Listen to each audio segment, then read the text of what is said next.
Hello, welcome back to the channel. Today you join me with my new toy, and I'm halfway through a job, which is unlike me, but I'll explain why in a minute. Oh dear.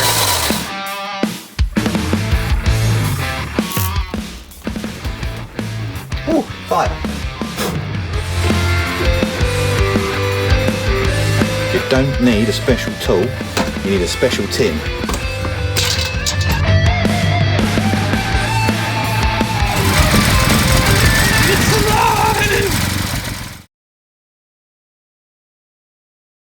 Okay, so what you see behind me is a 2009 Mondeo estate.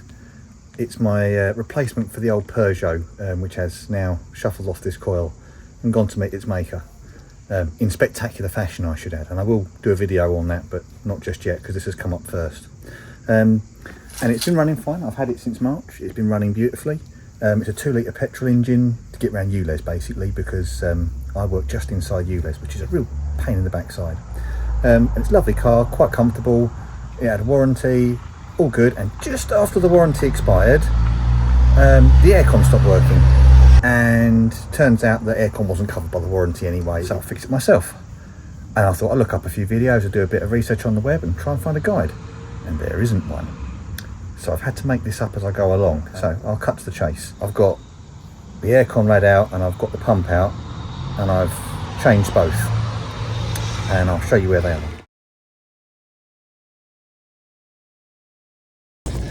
Okay, down there in the engine bay you can see the new aircon pump. It's tucked in here. The only way to get this out is to remove the radiator, the aircon rad, the cooling fan assembly, and all of that whole lot, and it goes out the bottom, but you can't do it on the ground. There's not enough clearance to get it out, so you've either got to remove the front bumper, which I didn't fancy doing, or you have to get creative and find some height. Now this is a bit too long to go up the old standard ramps, so I had to get creative with how to get it up there, but it's just a bit of 3x2. It took the weight absolutely fine, there's no worries with that, I'm not concerned. But yes, we are halfway through the job, so I'll quickly explain what I've had to do. I should add that changing these bits is DIY-able, but it is advisable to get your aircon system drained of all the gas before you start. So you shouldn't vent the aircon gas to the outside world. That doesn't work out so well.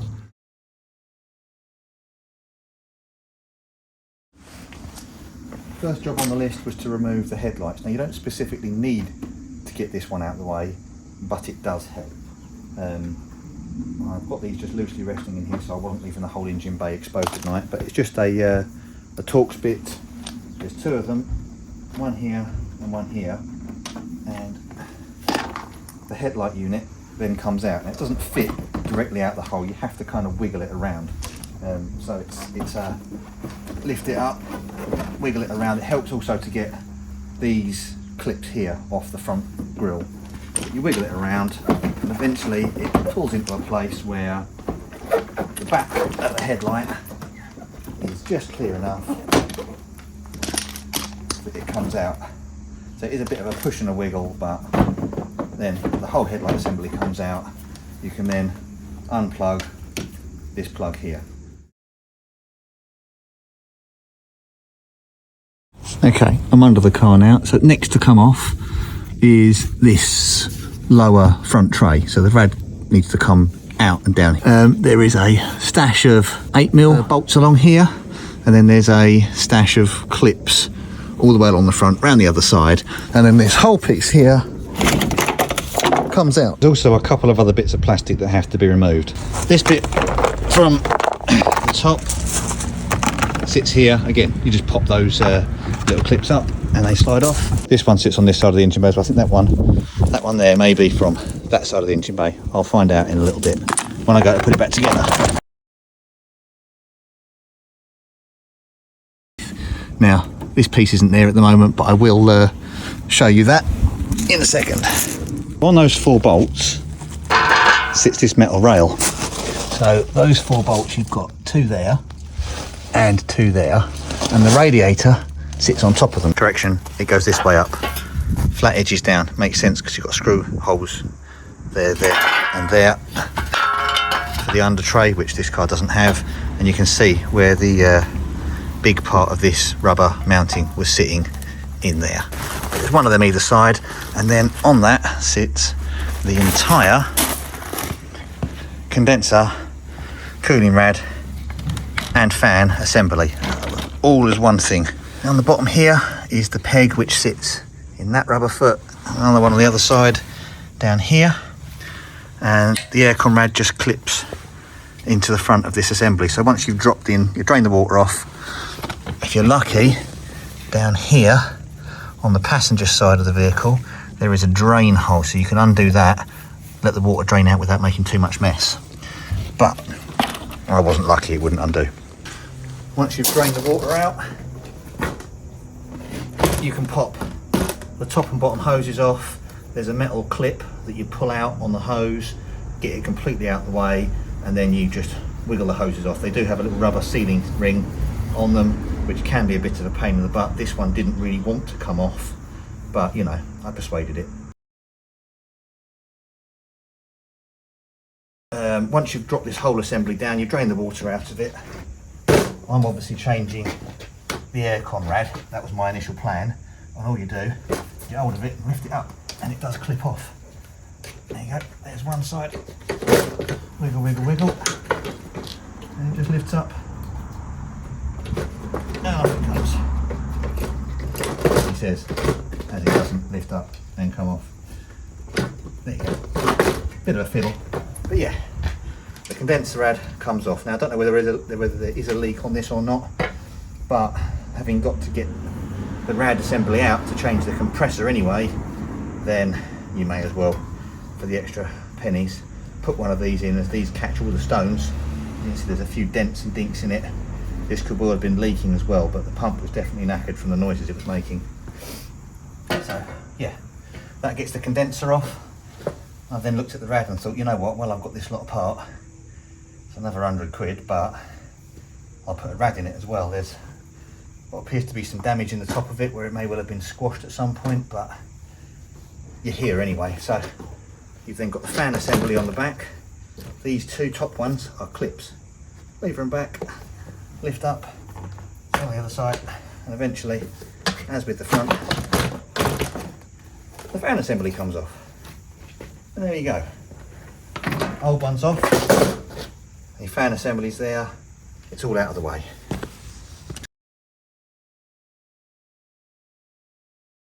Right, the aircon compressor might look like it's a real pain in the butt, but actually it's not. It's 3 bolts. You can see the 2 at the bottom, here and here, and there's 1 at the top up here. And there is a single wire here onto the compressor clutch, and you've got these 2 pipes. Now with the new pump I've got new seals, with the new condenser I've got new seals, so new seals everywhere. It's a little fiddly, but it really wasn't difficult to do. Obviously the belt has got to come off. Now this being the 2 litre petrol Duratec, it's slightly different to the diesel engines, but the compressor I believe does sit in the same location, just a little further down, held on in the same way, but the pipes aren't fitted onto this end, they're fitted onto that end that way. So it's a very similar setup on the diesel, but not identical. I'll let you have to figure that one out yourself. So at that point it's belt off, compressor off, and it is undo the 3 bolts, give it a wiggle, and off it comes. New compressor on, and then you are wise at this point, unless you've done one very recently, to change the belt. You've got to take the belt off to take the compressor off, so you may as well put a new belt on. And it's the longest belt run in the world on the Duratec. Yeah, that's it, it's all out. Now I've got to reassemble it and put the fan and rad assembly back in the hole. Before we put it all together, it is always worth checking side by side whether all of your fixing points are the same on both sides. These clamps all look the same, these pins at the bottom look the same, everything's good on this side. I'll double check the other side. Oh, there is a bracket on this side of the radiator here, so change it over. I don't know what it's for, but we'll find out when we get there. So that one's changed. Same on the other side. Just twist it off and move it onto the new one. Oh, top of the rad maybe. Yeah, there's a rubber mounting in the top of the rad here. I haven't seen anything like this in the box, so I'm going to assume that these are kept over. So right in the top point of this rad here. So in the top of the radiator there is this rubber mounting. I'm just going to try lever it out. There you are. The old one's out. It sits in that square. And I'll put it in the new one. Boom. Let's get the fan assembly on the back of it. Right. Oh, fan assembly's going to go on the front of it, isn't it? So the hose is that way. Fan assembly should then, in theory, fit straight onto here. Now I've bought Nissan's parts. I've used them before. They are good quality parts and they just work. Everything usually lines up exactly as it did from manufacturer. OEM quality. There we go. That's straight on. This one should just clip in here. Right, that's where it should be. That's where that should be.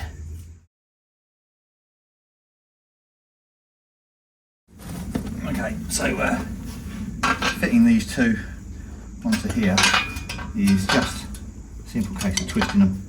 Really easy. Once they twist around nice and easy, you're ready to go. There we go. Yep, it only goes on the car one way round, so there's no worries with getting it wrong. These slopes here go towards the front of the car. So the rad is set towards the front of this plate. These bolt holes are staggered so that you can't get it the wrong way around. See, it's me proof. Now I'm going to get this gizmo here and rest it on there. And this whole assembly is going to go in together. You get the gist. There's one. There's the other. So this whole assembly now can go back under the car.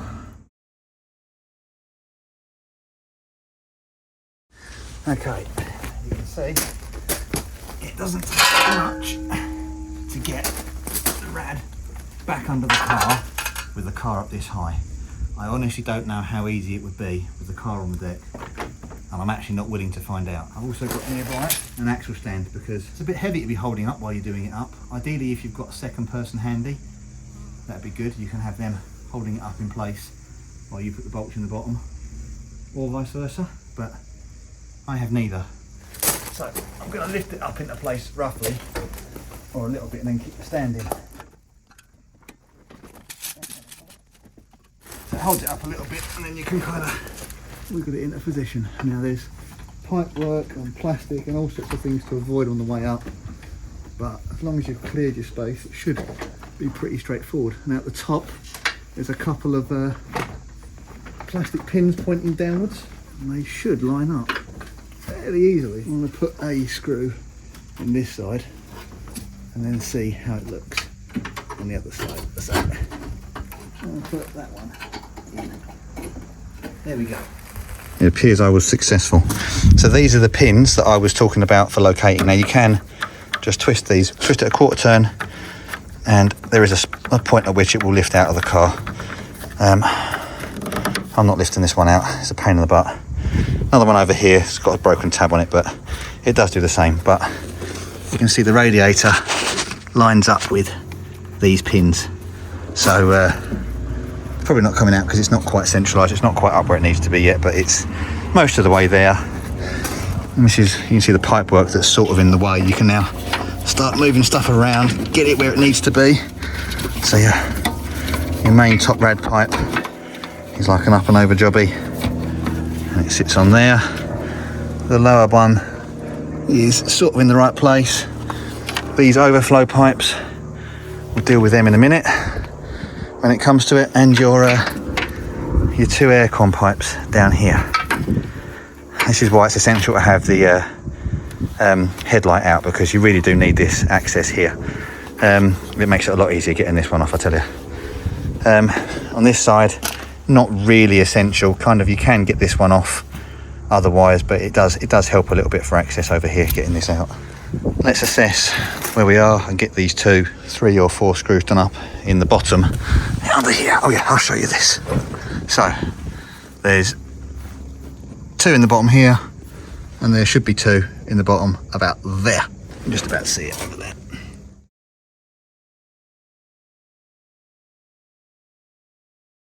Okay, so 2 done up there, 2 done up there. That is honestly the worst part of the job. All right, so you can see that there. This is the removal of a Mondeo MK4 top hose. So you lift that up until this pin sits up the top where it should stop moving. Get hold of the hose and wiggle.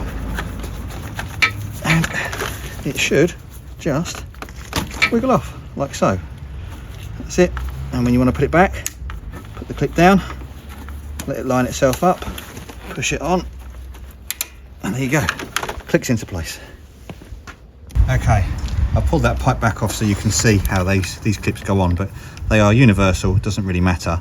But you'll see there's these 2 plastic ridges on one particular side. Now that clip goes on there. The reason those plastic ridges are there is to hold it. So in theory, all you need to do to take the hoses off is get a little screwdriver in here, lift it up, and that should clear the sealing ring in here. There's a little, so the seal's there and you've got this like lip here. When you're ready to put it back on, push it in and you should be able to click it over. Right, let's put that hose back down where I want it. Down there, and then get the arm in. It might be better to lay underneath, I don't know. Get an arm in this side. So that pipe should locate on where it wants to go, because it only go one way. And there you go. Push it on and click. Okay, on the far side of the rad, this is on the same side as the battery. You've got this little plastic bleed out hose here. So that just clips on here. Okay, after much swearing, this is now clipped in all the way. As you can see, they have clipped right over the top. This top pipe here runs along the top of the fan cowling. The other one from the block joins it on that side, and they stay that way around all the way over to here, where they sort of still stay that way around, but there's this little clip here that they clip into that goes off that way. So that's the one from the front of the rad, and that's the one from the block. Right, while we're here, we're plugging stuff in. Next thing on my list is this one for the fan. You can see it sits up there. I've just kind of tucked it out of the way underneath all of this lot, so that goes back on. Okay, let's click back in. Okay, next thing I'm going to connect up is the AC pipes. Now you can see here there is space on here for 2 seals. A big outer seal here, and there is a small inner seal on here. Now this kit came with a whole set of new seals on it. So that seal is on there, and this seal goes on there. Right, they are in. Right, now I've got to do these up.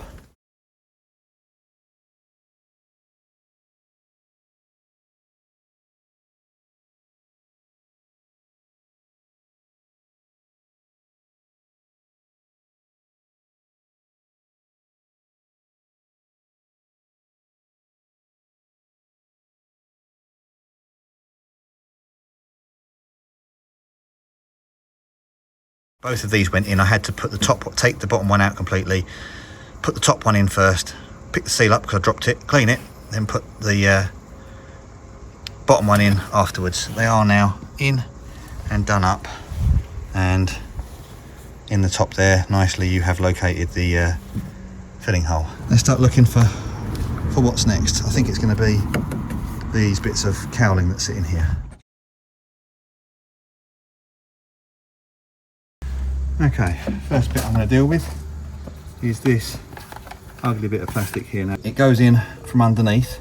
You put it in sideways like that and then twist it in. So the actual piece sits down that side, and the screw is through the headlight hole, and I don't know if you can see it, that one there, which leads me on to the piece that goes here. This one, so it kind of diverts air for the intake scoop. So you've got the right hand side one slides onto there, the other one slides onto here. So it's those 2 points there. You have to put it in flat and then twist it into place. And there we go. Okay, I said there's a wire down here for the temperature sensor. It's here and just clips up there. Okay, so the flat type ones went here. You just put them in the hole and press them down.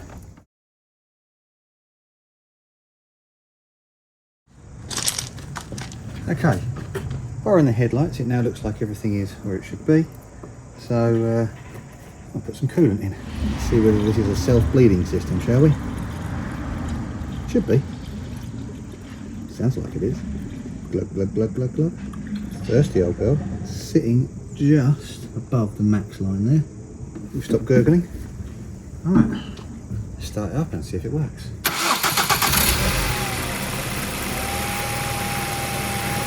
Well, that's positive. The level seems to be dropping down a little bit. Air seems to be coming through as it should. Can't see any leaks. Okay, I'm going to keep that running behind me for a little while. It seems to have bled all the air out. The water level doesn't appear to have gone down. It's been running for about 10 minutes. I'm going to wait for the cooling fan to kick in. And while that's going, I'm going to put this lower tray here. I'm going to put that on. I've double checked for leaks. Everything appears to be good. So yeah, buttoning up the last few bits. I'll time lapse that, and then you can join me once the car is buttoned up and we know it all works.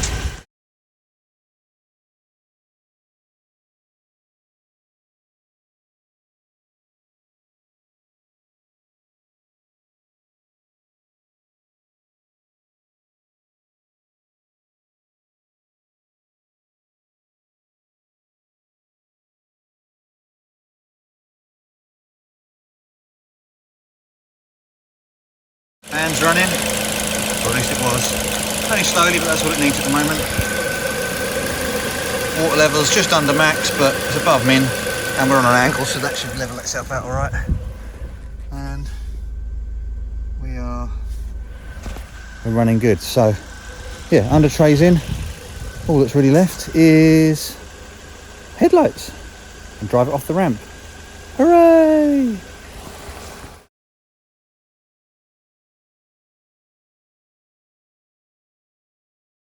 Okay, thanks for watching that. I hope that has been helpful to you if you've got to do this job. It really is a DIY-able job as long as you take precautions to have the aircon system discharged first. So yeah, and there she is, all back to normal, ready to go. So yeah, thanks for watching. Sorry this has been a bit of a long one, but it was quite in-depth trying to do it all. So I'll see you on the next one. More Mondeo and Mini content to come soon.